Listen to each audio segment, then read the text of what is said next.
Ya estamos al aire con un nuevo capítulo de CNN Tiempo. Bienvenidos, bienvenidas. Súmense a la pantalla de CNN Chile para que revisemos el pronóstico para esta tarde, pero también para el día de mañana. Vamos a proyectar el fin de semana y vamos a conversar diferentes temas de interés. Hoy, por ejemplo, focalizados en el espacio. Mi nombre es José Miguel Mardones Arce. Comenzamos un nuevo capítulo. Y ya les decía, vamos a hablar del espacio, pero particularmente de la basura espacial, la microbasura también espacial. ¿Cómo se está administrando esta basura? ¿Qué es propiamente tal? ¿Dónde llega a la Tierra? Bueno, diferentes iniciativas que se han desarrollado a este interesante tema del cual debemos ocuparnos y también preocuparnos. Para hablar de esto, ya estamos en contacto con César Fuentes, astrónomo de la Universidad de Chile, a quien ya vemos en la pantalla de CNN Tiempo. ¿Cómo has estado, César? Bienvenido. Muy bien, muchas gracias. Gracias César, por la invitación. Muchas gracias a ti por tu tiempo. Queremos que esta tarde nos hagas una clase para entender el concepto, el impacto, cómo ha ido aumentando también la basura espacial. Y lo que quisiera preguntarte primero, ¿qué es la basura espacial? ¿Qué debemos entender por este concepto, ya sea de basura espacial o microbasura espacial? Esto de espacial en general se refiere a que está en órbita alrededor de la Tierra, está lo que consideramos el espacio, esta zona ficticia que está sobre 100 kilómetros sobre la superficie de la Tierra y que al ser más tenue la atmósfera es capaz de orbitar de manera usualmente para tener algún tipo de uso, sacar fotos de la Tierra, observar el espacio, a tener comunicaciones, etc. Y todos estos satélites que se han lanzado con alguna utilidad, claro, cuando dejan de funcionar, se pueden chocar, pueden tener otro tipo de dificultad o simplemente se apagan, dejan de cumplir su función y, haciendo la analogía con lo que uno tiene en la casa, cuando uno lo deja utilizar se transforma en basura. Y esa basura, este orden que tenemos de basura alrededor de en órbita alrededor de la Tierra, es un problema porque es difícil de capturar y poder desorbitarla, que es como botarla al basurero, llevarlo donde se puede botar y hacer algún control de esta basura, que en este caso es tirarlo a la superficie de la Tierra, donde, bueno, ya que estamos tan acostumbrados a contaminarla, tiene menos problemas para otro tipo de nuevos satélites que pudieran chocar con estos objetos que orbitan a miles de kilómetros por hora, y por lo tanto el choque con algún incluso de estos pedacitos pequeños puede ser catastrófico para algo que todavía no es basura, claro. y que ¿César? Pudiera convertirse, al destruirse, en basura. Ya te voy a preguntar sobre eso y vamos a profundizar en el impacto y cómo poder mejorar la administración de estos desechos espaciales, pero para ir también avanzando en lo que conversábamos recién, o sea, podemos decir que satélites en desuso perfectamente se pueden convertir en basura espacial. ¿Qué otros elementos pueden terminar siendo basura espacial? Por ejemplo, desechos que vengan de la Estación Espacial Internacional, por ejemplo. Sí, no sé, pero es más bien anecdótico esos desechos. Se le han soltado atornilladores, lápices, distintos elementos de los astronautas en estas caminatas espaciales, y todos esos objetos que ya no cumplen ninguna función útil se transforman por definición en basura espacial. Es una tremenda cantidad la que anda dando vueltas en estas órbitas bajas que llamamos, que esto que es prácticamente orbitar como si fuera un poquito más arriba de nuestras cabezas, nomás donde están los satélites de la Universidad de Chile, donde está la Estación Espacial Orbital, muchos de los satélites de estas redes de comunicación. Todos esos objetos se demoran 1 hora y media más o menos en darse una vuelta a la Tierra. Y en ese está bastante, cada vez más copada hay un taco ahí de objetos dando vuelta, y lo hacen a grandes velocidades. Se demoran 1 hora y media en darse una vuelta a la Tierra, más rápido que cualquier método de transporte que conozcamos. Entonces es potencialmente bien catastrófico los choques, incluso con objetos pequeños. Hay más o menos como 500.000 de objetos más grandes que 1 centímetro, que se podrían considerar basura espacial. Y hay cientos de millones de 1 milímetro a 1 centímetro. Esto se estima basado en los que sí se pueden observar, que son objetos de unos pocos centímetros que se pueden observar. Si es que la iluminación del sol es correcta, uno puede ver y seguir esos objetos.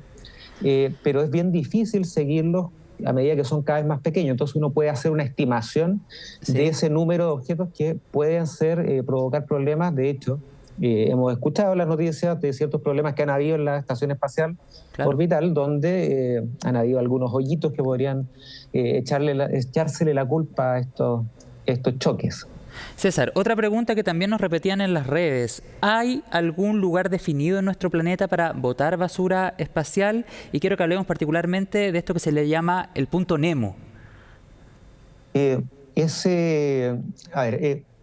Más que sea definido para botar los satélites, que se haya designado ese lugar como el desecho donde tirar esta basura espacial, el vertedero de basura espacial, hay que ponerse al otro lado. Si es que uno tiene algo de control sobre dónde botar un satélite que todavía no es basura espacial, pero que uno pudiera desorbitarlo de manera controlada, el lugar ideal para hacerlo es en el punto donde sea menos factible que tenga Ahí estamos revisando la imagen. Sí, como más alejado de tierra firme, dices tú, ¿no? Y lo más alejado, exactamente, de la gente, donde pueda producir menos daño. Y ese lugar, claro, uno puede hacer la pregunta de cuál es el punto en el mar, en el océano, que está más lejos de cualquier tierra firme, y es ese llamado punto Nemo, que entiendo que basado en Julio Verne, 1000 leguas de viaje submarino, donde es el punto donde está más de 400 kilómetros, creo, de tierra firme. ¿Cómo crees, César? Sí, perdón. Que esté designado no es así. En el fondo sería el lugar donde si uno tiene alguna opción. Y recuerda que estas órbitas, uno casi siempre tiene opción. Estas órbitas se demoran 1 hora y media en darse una vuelta a la Tierra. Eso significa que en 1 hora y media la Tierra alcanza a avanzar 1 hora y media sobre 24 horas. Son como 18 lonjas de naranja, más o menos, que va recorriendo estos satélites. Por lo tanto, uno basta con esperarse unas 10 horas y uno seguro que pasa en alguna cercanía de este punto para poder caer en ese lugar. Claro, vamos a hablar en los próximos minutos también, César, del impacto a nivel práctico y cotidiano que pudiésemos tener nosotros, los humanos que estamos en el planeta Tierra, si es que no se logra una buena administración de estos desechos. Y sobre ese mismo tema, te quería preguntar cómo administrar, cómo hacernos cargo de esta gran cantidad de desechos espaciales. Se ha hablado de la técnica de los imanes, por ejemplo, que pudiesen incluir satélites para anclar todos estos desechos y después destruirlos. Pero es importante conversar esto porque al menos, y te lo digo como periodista y como un ciudadano más, uno en este tema extraña una perspectiva ecológica también, ¿no? De todas maneras, y mientras me nombrabas estas tecnologías que pueden ser bien complicadas de implementar, esto de poner imanes, esto de poner, no sé, como una mano que vaya agarrando este desecho, eso son las soluciones una vez que uno ya tiene el problema. Y usualmente, como también con la basura terrestre, la solución viene más por los incentivos que uno da y la regulación que uno le pone a aquellos que potencialmente pueden construir objetos que puedan terminar siendo... Y con una carrera espacial totalmente desatada. Exactamente, entonces es mucho más efectivo ser más cuidadoso en la regulación sobre aquellas empresas que están lanzando cosas al espacio, en la cual se les puede exigir que, si quieren mantener estos contratos, tienen que poder desorbitar sus satélites apenas dejen de funcionar. En este momento creo que Estados Unidos le da como 25 años, según la NASA, para que puedan desorbitarse, siendo más cauteloso en que aquello sí ocurra. Y en esto cada país es bastante independiente, el espacio está como bien laissez-faire, el que llega primero hace lo que quiere, lo que sí los países se tienen que hacer cargo de lo que hacen sus empresas y avanzar en ese tipo de acuerdos internacionales, en que hay que hacerse cargo de desorbitar Claro. estos objetos, a la larga va a tener el buen efecto.